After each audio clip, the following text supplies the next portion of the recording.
Vous faites peut-être partie des personnes qui se demandent « mais pourquoi finalement c'est pas simple dans mon couple? Pourquoi il y a toujours des choses un peu compliquées à gérer? Pourquoi il y a de la tension ?» et ainsi de suite. Et je vois souvent des personnes qui viennent me voir et qui me demandent « mais pourquoi nous, on ne fonctionne pas comme les autres? Pourquoi c'est pas simple ?» Voilà le sujet qu'on va traiter aujourd'hui dans cette nouvelle vidéo de la chaîne du Roseau.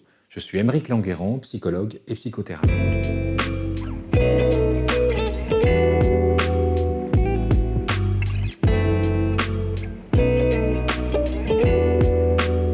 Pour nous soutenir, n'hésitez pas à mettre un j'aime, à vous abonner et à nous laisser un commentaire.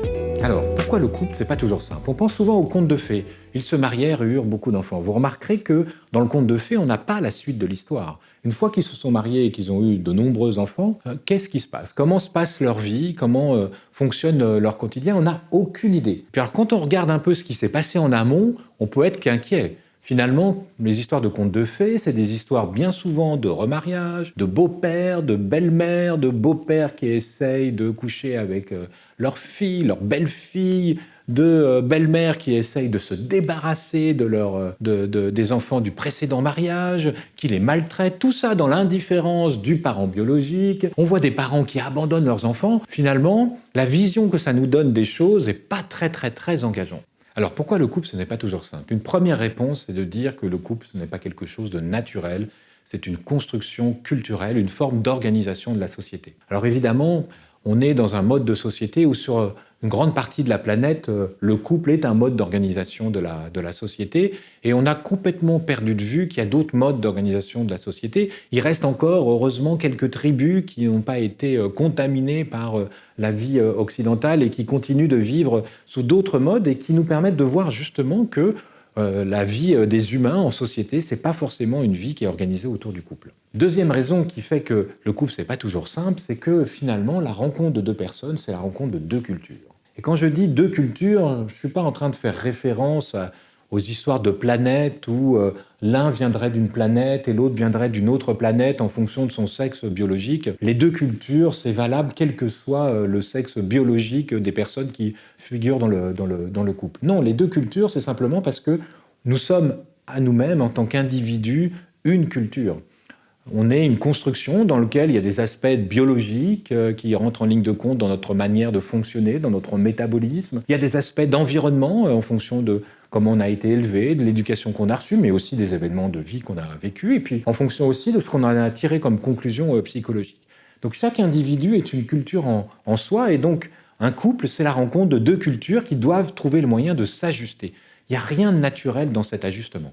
Rien de naturel, ça signifie donc qu'il faut s'ajuster, qu'il faut s'efforcer de sortir de ses propres évidences, de ce qu'on ne voit pas parce qu'on considère que c'est évident, pour essayer de comprendre justement le point de vue de l'autre et trouver le moyen d'articuler ces deux points de vue différents. Le point de vue sur les événements du quotidien ne va pas être le même, parce qu'il va dépendre de nos schémas de pensée, de nos représentations qui ne vont pas être les mêmes pour chacun des membres du couple. Qu'est-ce que c'est que se lever tôt? Qu'est-ce que c'est que faire la grasse matinée? Qu'est-ce que c'est que le rangement? Voilà plein de questions qui peuvent donner l'occasion de conflits entre les différents membres du couple, parce que la perception n'est absolument pas la même pour une personne ou pour une autre. Alors, comment avancer pour justement sortir de cette dimension-là? Déjà, on peut se rappeler que si le couple n'est pas naturel, il n'est pas obligatoire non plus. Et que donc la question, c'est de construire son couple et non pas un couple, un modèle de couple qui aurait été défini par l'avance. C'est donc un choix dans lequel on doit conscientiser quel est le modèle de couple dans lequel on souhaite s'inscrire et on doit être créatif pour la création de ce modèle de couple. Il y a un point sur lequel il faut qu'on fasse attention, c'est la passion amoureuse. Souvent, on se dit que l'amour résout tous les problèmes et que l'ajustement de deux personnes, l'une avec l'autre, doit se faire sous l'angle de la passion amoureuse. Le problème de la passion amoureuse, c'est que c'est un phénomène biologique, neurobiologique, qui est temporaire et qui diminue au bout de quelques années. Vous avez déjà entendu cette expression, hein, l'amour dure 3 ans. Et c'est vrai qu'au bout de 2-3 ans, il y a quelque chose du biologique là qui disparaît et qui fait qu'on ne voit plus la personne de la même manière. Tous les défauts qui pouvaient être gommés d'un seul coup apparaissent alors qu'avant on ne les voyait pas. Et ça, c'est un phénomène neurobiologique qui a pu être mesuré et qui peut s'expliquer notamment dans le développement de l'espèce et de la nécessité que le couple dure 2-3 ans, notamment qu'un enfant puisse naître de l'union et qu'il puisse commencer à se développer et à grandir. Donc la passion amoureuse, ça nous amène sur un couple un couple mais qui ne va pas durer très longtemps. Et le couple qui dure, comme on l'a évoqué tout à l'heure, c'est une construction culturelle. Alors, qu'est-ce qui permet à un couple de durer? Ce qui permet à un couple de durer, c'est d'avancer dans une direction qui est commune, dans laquelle chacun se retrouve et dans laquelle chacun se projette. Ça signifie qu'il faut aller au-delà de la passion amoureuse pour trouver des points d'accord fondamentaux et pour s'inscrire et définir un projet de vie ensemble qui permette d'avancer dans une même direction. Comme vous le voyez, tout ça n'est pas intuitif ou spontané, il faut plutôt y réfléchir à deux. Et ce n'est pas forcément la vision qu'on a du couple.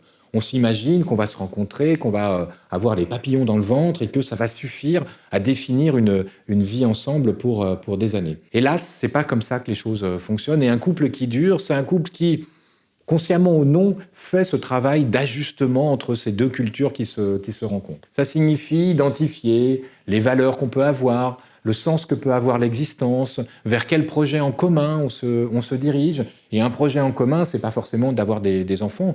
De nombreux couples sont des couples sans enfants et avancent dans une même direction parce qu'ils ont une vision commune et un projet commun par rapport à leur existence. L'enjeu, c'est de pouvoir définir ces éléments-là, mais surtout de les remettre en cause régulièrement au cours de l'existence. Ce n'est pas le même homme qui se baigne dans le même fleuve, donc régulièrement, ces deux cultures qui se rencontrent doivent se réajuster parce que ces deux cultures ont elles-mêmes évolué en fonction de l'existence, en fonction des événements de vie, et il faut se réajuster en permanence. Ça demande finalement beaucoup de créativité. Souvent, on a un peu un modèle de couple, et notamment faire vie commune, appartement commun, maison commune.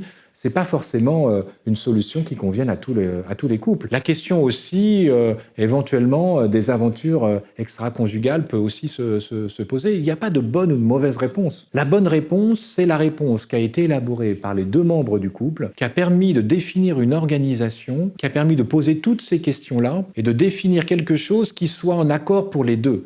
Et en accord pour les deux, c'est pas l'un qui impose à l'autre sa vision des choses, mais c'est plutôt une production commune, et une production commune qu'il faut revoir régulièrement en fonction des évolutions de vie, en fonction de l'évolution des attentes qu'on peut avoir par rapport à l'existence ou des valeurs personnelles, de ce qui donne du sens à l'existence. Donc le couple, c'est pas un conte de fées, c'est plutôt une coproduction, et l'enjeu, c'est de faire vivre cette coproduction tout au long de l'existence du couple. Ça demande donc, je le disais, beaucoup de créativité, ça demande aussi des capacités d'échange, de dialogue, de communication, et c'est parfois là-dessus que les couples sont en panne, et ça peut être une raison, une motif de consulter justement un psychothérapeute, un thérapeute de couple, pour apprendre à gérer, à améliorer sa communication, pour pouvoir justement apprendre à définir le projet ensemble, à écouter les attentes de l'autre, à voir et à sortir de ses propres évidences pour comprendre la culture de l'autre et pour pouvoir justement faire cette coproduction qui va être une production riche dans laquelle chacun va pouvoir s'épanouir, voire même un petit peu se transcender, parce que l'enjeu du couple, c'est quand même de pouvoir sentir qu'on est plus qu'une seule personne quand on est à deux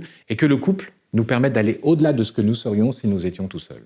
Alors pour conclure, si le couple, c'est pas quelque chose de naturel, que c'est une construction culturelle, qu'il faut régulièrement réaménager les choses, que la passion amoureuse doit pas être le seul ciment du couple, faut pas pour autant mettre de côté des aspects romantiques, des aspects affectifs bien évidemment, et tous ces éléments-là doivent être présents. Et même s'il y a des réaménagements, même s'il y a des aspects finalement très rationnels dans un couple qui dure, il doit y avoir aussi des aspects affectifs, des aspects positifs, d'émotions positives qui doivent être présents dans le couple. Et ce n'est pas parce qu'il n'y a pas la passion amoureuse qu'il pouvait y avoir au tout début du couple que ça signifie qu'on est dans quelque chose de froid, de rationnel et dans lequel la dimension affective n'est pas présente. L'enjeu, c'est de pouvoir justement faire vivre cette dimension affective au-delà de la passion et de faire vivre ces émotions positives tout au long de cette aventure à deux. Alors, comme vous l'avez vu, le couple peut être abordé comme les autres thématiques que nous abordons sur la chaîne du Roseau, c'est-à-dire en termes de flexibilité psychologique. Finalement, un couple qui fonctionne, qui dure et dans lequel on s'épanouit, c'est un couple dans lequel les différents membres articulent leurs pensées, leurs émotions, leurs comportements,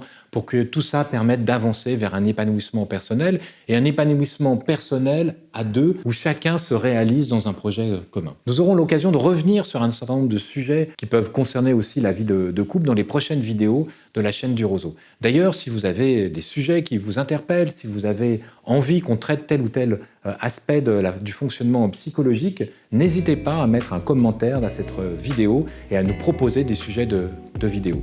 À bientôt pour de nouveaux sujets sur la flexibilité psychologique. Si Si vous aimez cet épisode et que vous souhaitez soutenir la chaîne, mettez un j'aime, abonnez-vous et laissez un commentaire pour le référencement.